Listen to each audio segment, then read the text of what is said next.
dans les champs. Vous voulez vraiment que je vous fasse la liste des bestioles qui traînent là-dedans?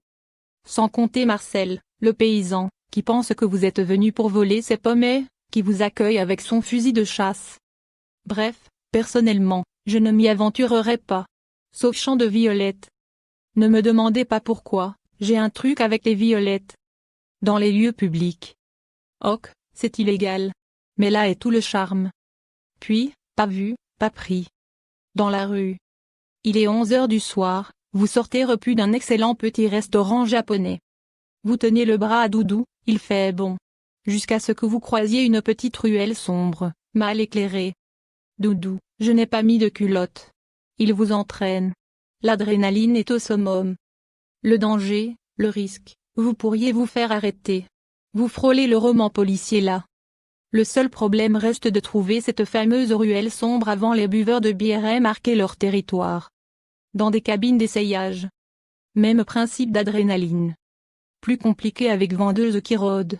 Moins discret avec les ados qui se changent à côté. Et vraiment problématique si quelqu'un ouvre par inadvertance le rideau. Sinon, favorisez les magasins de lingerie.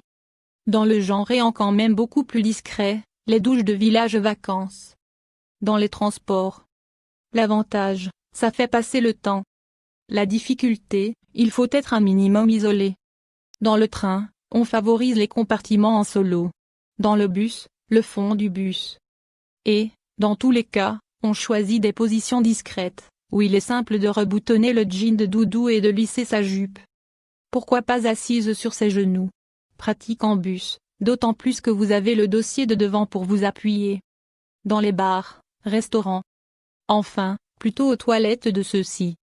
On s'allume sous la table. On remarque qu'il n'y a presque plus de nappes dans les restaurants. On envoie dans un clin d'œil à Doudou qu'on va se remaquiller. On remarque que les toilettes sont unisexes et à côté de la cuisine. On attend. On pense qu'on aurait dû éviter les crevettes à l'ail. Normalement, il vient. Ou pas. Le cas échéant on se remaquille. Évitez les bars trop crado. Et notez, qu'en plus discret, il y a les toilettes de concert assis, pendant que tout le monde écoute l'orchestre, nous, on bat la mesure. Autre. En fait, on peut faire l'amour absolument partout. Tout est une question de risque que l'on est prêt à prendre et de confort. En voiture, parfait pour la gâterie, sauf coup de frein. Au travail, il appréciera. Son patron moins. Chez des amis, ils vous rendront l'appareil. Dans le lit de vos parents, un poil oedipien. Sur un transat, périlleux. Dans une grange abandonnée, Yvette et Bernard en viennent. Sur un chantier, rien à dire, c'est cool, les chantiers de nuit. Et vous, quel est le lieu le plus osé que vous ayez tenté?